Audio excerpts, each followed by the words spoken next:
In this video, we're going to build a complete product ads video automation powered by n8n and enhanced with a human-in-the-loop approach. The coolest part? You'll stay in control of your automation, step by step, using just a Google Sheet. Let's see how it works. We'll use a single Google Sheet to manage everything related to video generation. Now here's where the human-in-the-loop part begins. Whenever we want to create a new product ad, all we need to do is update the status column in our sheet from pending to processing.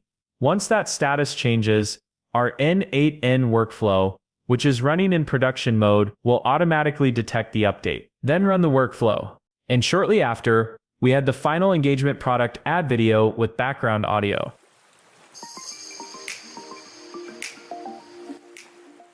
Awesome. Now, after getting the final video, the Google Sheet automatically updates with the video link pulled straight from the uploaded file in Google Drive.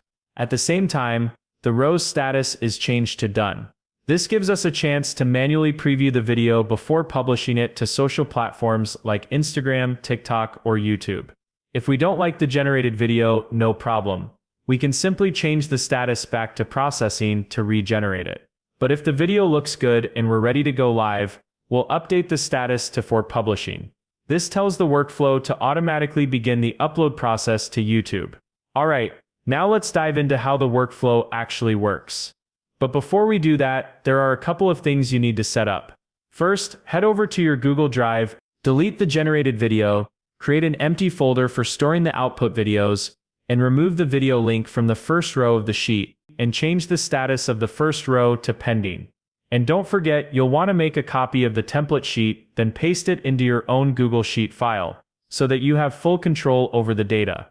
Now, let's jump back into our workflow. Let's open the Google Sheets trigger node. We're using this node to monitor our sheet every minute for any status changes. First, make sure you've selected the correct document and worksheet inside the node settings. Then we configure it to listen specifically to changes in the status column. Now go ahead and click the Fetch Test Event button. This pulls in the most recent update from the sheet. In our case, that would be the first row, which we just changed to pending.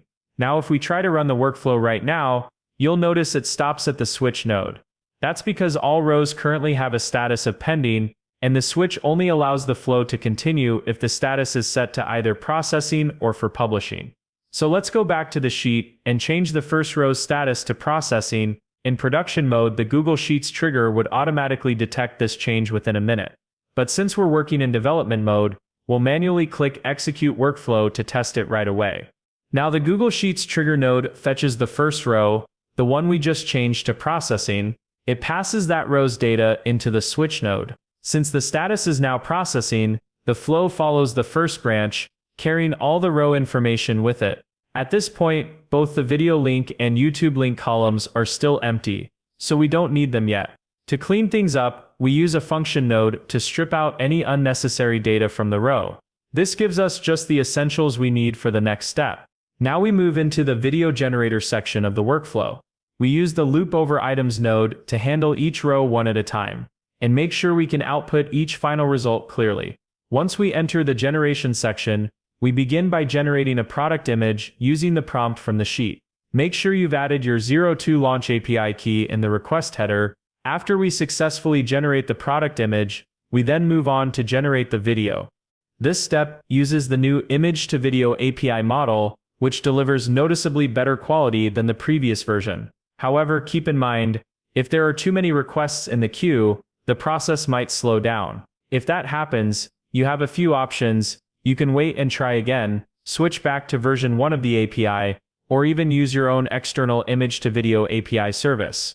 Whichever option you choose, make sure to include your API key in the request header for authentication.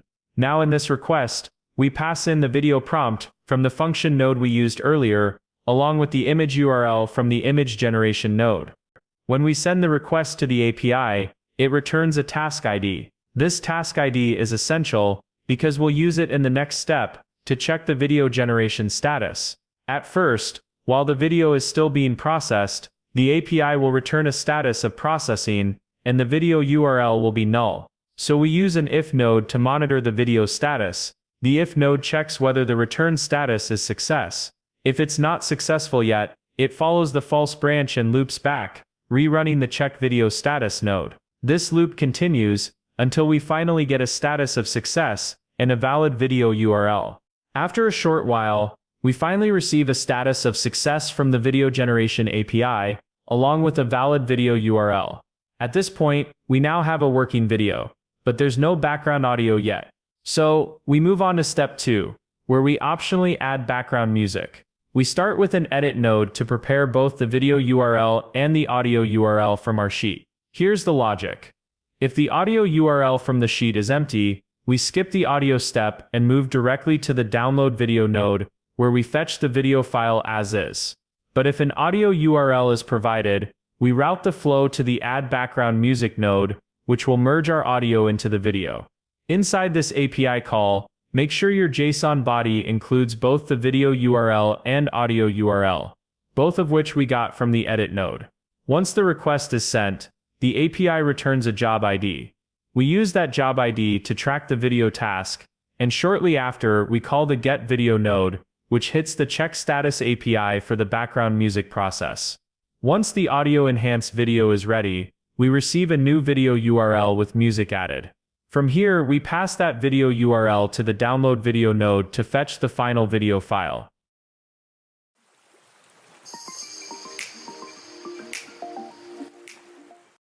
Awesome! Now that we have the full video with background music, we're ready to upload it to Google Drive. We use the product title from the sheet as the file name, and store it in the Drive folder we created earlier. Make sure the Google Drive upload node is configured correctly, and the folder you selected is the empty folder you prepared at the beginning. Now if you check your Drive, you'll see the newly uploaded video with the correct title. With the video now stored in Google Drive, we move on to updating the Google Sheet. We locate the correct row using the product title, which matches the file name we used during upload. Then we do 2 things. We update the status to done, and we fill out the video link field with the Google Drive link pointing to our video. Here we use the web view link, because it contains the file ID, which we'll later use when retrieving the video file for upload to YouTube. Let's verify the update on the Google Sheet. Perfect. The first row is now updated with the correct video link and the status set to done. We then move to the loop over items node, where the loop finishes and flows into the done branch, cleanly outputting all the processed data. Now that our video is marked as done, we can preview it and decide what happens next. If we're happy with the result and ready to publish to social media, we change the status from done to for publishing. If we want to regenerate the video for any reason, we can change the status back to processing, and if we don't need to do anything else, we simply leave it as done. This is what makes this a human-in-the-loop system. You get to review the results manually, approve them, or reprocess them as needed. Now let's walk through the YouTube upload part of the workflow. When a product status is updated to for publishing, our Google Sheets trigger will detect that during its regular polling cycle. Because the first row status is for publishing, it routes this update to the second branch of the workflow. In this branch, we pull 2 key things, the video link from Google Drive, and the product title. Since the video link is a standard Google Drive URL, we extract the file ID from it. We use a function node to retrieve the file ID. We then use this file ID in the download from Google Drive node to get the actual video file. This gives us a file that we can now upload to YouTube.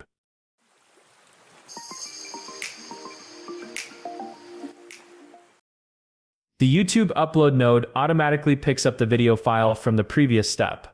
Just make sure your YouTube credentials are connected. You'll also want to fill in the title, description, region code, category, and other metadata. Once the video is uploaded successfully, YouTube returns an upload ID. We then use that upload ID to construct the final YouTube video link. At this point, we go back to our sheet node one last time. We use the update row operation to locate and modify specific row data. The row is identified using the title column by matching it with the title obtained from the current flow. Once the matching row is found, we update its status to published. Paste the new YouTube video link, constructed using the upload ID from the previous node, into the appropriate column. And that's it. We've now gone from a text prompt in a sheet all the way to a published video ad on YouTube with every status and step tracked in a single spreadsheet.